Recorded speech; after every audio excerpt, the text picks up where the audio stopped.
Are you ready to take control of your money and make it work for you? Managing and investing your money doesn't have to be complicated. In fact, it can be quite simple with the right strategies. You might be surprised to learn that 63% of Americans live paycheck to paycheck, according to a survey by Charles Schwab. Yet, with a few smart moves, you can break free from this cycle and achieve financial freedom. Did you know that automating your savings can boost your savings rate by up to 73%? Or that negotiating your bills can save you hundreds of dollars a year? These aren't just tips, they're game changers. We'll dive into these and more, showing you how small changes can lead to big results. In this video, we'll cover 15 chapters packed with actionable strategies. From mastering mental budgeting to uncovering hidden assets, you'll learn how to simplify your finances and watch your wealth grow. We'll reveal the secrets of micro-investing, how to create passive income streams, and the art of smart splurging. Ready to transform your financial life? Stick around as we explore the easy, effective ways to manage and invest your money. You won't want to miss this journey to financial freedom. Let's get started. Chapter 1: Mindful Money, Mastering Mental Budgeting. Let's kick things off with a little mental trick. Imagine your brain is a bank. Yes, your very own mental bank. Mental budgeting is all about keeping track of your spending in your head. Think of it like a mental ledger. No spreadsheets, no apps, just you and your brain. Studies show that people who practice mental budgeting are more mindful of their spending. It's like having a mental stop sign before you make a purchase. Did you know that a study by Princeton University found that keeping track of expenses mentally can reduce impulsive spending by up to 20%? That's a significant amount. Start small. Each time you make a purchase, take a moment to mentally subtract that amount from your budget. Keep a running total in your head. You'll find it becomes a habit quickly. One quote that sticks with me is from Benjamin Franklin: "Beware of little expenses. A small leak will sink a great ship." Practicing this will make you more aware of where your money is going. It also builds discipline. Think of it as a mental workout for your financial health. It might seem challenging at first, but give it a try. You'll be surprised at how effective it can be. Chapter 2: Zen Savings, Automate to Accumulate. Next, let's talk about automation. Automating your savings is like setting up your finances on autopilot. It's one of the easiest ways to ensure you save consistently. Did you know that people who automate their savings are 32% more likely to meet their savings goals? That's according to a report from the Center for Retirement Research. Set it and forget it. That's the mantra here. You can set up automatic transfers from your checking account to your savings account. Decide on an amount that works for you and schedule it for the same day each month. Over time, you'll hardly notice the money being moved, but you'll see your savings grow. Automation takes the decision-making out of saving. This reduces the temptation to spend that money. One interesting fact: people who automate their savings tend to save about 10% more than those who don't. That's because the money is already out of sight before you can think about spending it. Another tip: try automating your investments too. Many investment apps and platforms allow you to set up recurring investments. It's a great way to build wealth without constantly checking the market. Chapter 3: Investment Alchemy, Turning Small Sums into Gold. Now, let's delve into micro-investing. This strategy is perfect for those who think they need a lot of money to start investing. Spoiler alert, you don't. Micro-investing allows you to invest small amounts of money, often as little as $5. Over time, these small sums can grow into a substantial portfolio. Apps like Acorns and Stash make micro-investing easy. They round up your purchases to the nearest dollar and invest the difference. For example, if you buy a coffee for $2.50, they round up to $3 and invest the 50 cents. It's a simple and effective way to start investing without feeling the pinch. According to a study by Acorns, users who consistently invest their spare change save an average of $30 to $50 per month. That adds up to $360 to $600 a year. Imagine what that could grow into with compound interest over the years. The beauty of micro-investing is that it makes investing accessible to everyone. You don't need to be a financial expert or have a lot of money to get started. It's about getting into the habit of investing regularly, no matter how small the amount. Chapter 4: Digital Piggy Banks, The Power of Roundup Apps. Speaking of spare change, let's talk about Roundup apps. These are digital piggy banks that make saving money effortless. The concept is simple. The app rounds up your everyday purchases to the nearest dollar and saves or invests the difference. For instance, if you spend $4.75 on lunch, the app rounds it up to $5 and puts 25 cents into your savings or investment account. It's like saving without even trying. Over time, these small amounts add up significantly. Did you know that roundup apps can help you save an average of $20 to $30 a month? That's according to a report by CNBC. It's a small change, but it can make a big difference. The best part? You won't even miss the money. Apps like Capital and Chime are popular choices. They also offer features like savings goals and spending trackers. This makes it easy to manage your money and stay on track with your financial goals. Chapter 5: Hidden Treasures, Maximizing Forgotten Assets. Last but not least, let's uncover some hidden treasures. These are forgotten assets that you might not even realize you have. It could be an old savings account, unclaimed refunds, or underutilized memberships. Start by doing a financial audit.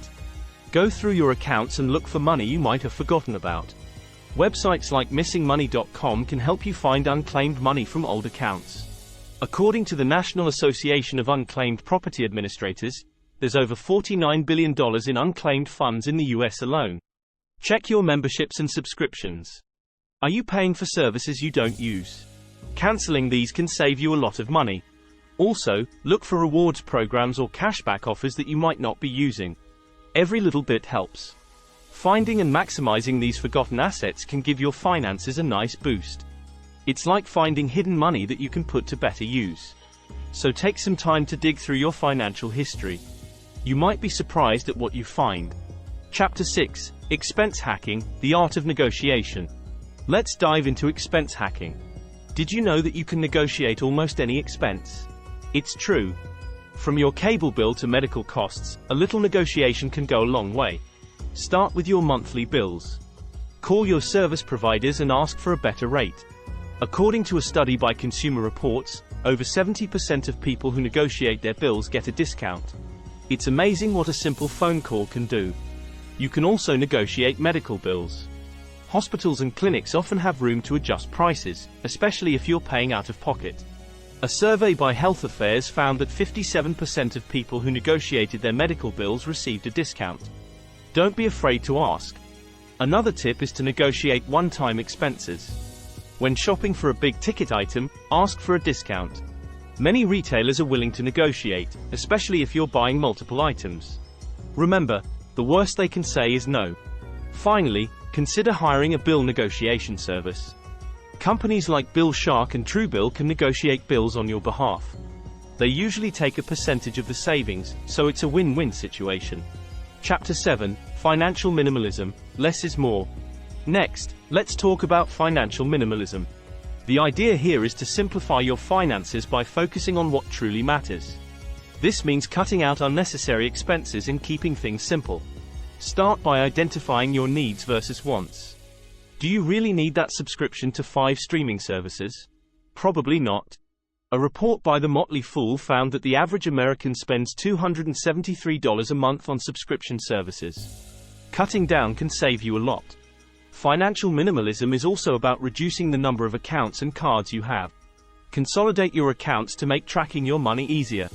One interesting fact: according to the Federal Reserve, people with fewer credit cards tend to have higher credit scores. This is because it's easier to manage and pay off debt. Embrace the idea of buying quality over quantity. Investing in a few high-quality items that last longer can save you money in the long run. It's about making thoughtful, intentional purchases. Chapter 8: The Gig Goldmine, Profitable Side Hustles. Now, let's explore the world of side hustles. A side hustle can be a great way to earn extra money without quitting your day job. The key is to find something that fits your skills and interests. Consider freelancing. Websites like Upwork and Fiverr connect freelancers with clients looking for a variety of services. From writing to graphic design, there's something for everyone. Did you know that the average freelancer earns about $31 an hour? That's according to a report by Upwork. Another option is renting out a room or property on Airbnb. It's a great way to make money from a space you're not using. According to Airbnb, hosts in the US earn an average of $924 a month. That's a nice chunk of change. Think about starting an online store. Platforms like Etsy and eBay make it easy to sell handmade or vintage items. If you're crafty or have a knack for finding unique items, this could be a great side hustle. Lastly, consider becoming a tutor or instructor. If you have expertise in a particular subject, offer your services online. Websites like tutor.com and VIPKid connect tutors with students worldwide. It's a flexible way to earn money and share your knowledge. Chapter 9, DIY Wealth, the Power of Self-Investing. Self-investing is about taking control of your investments.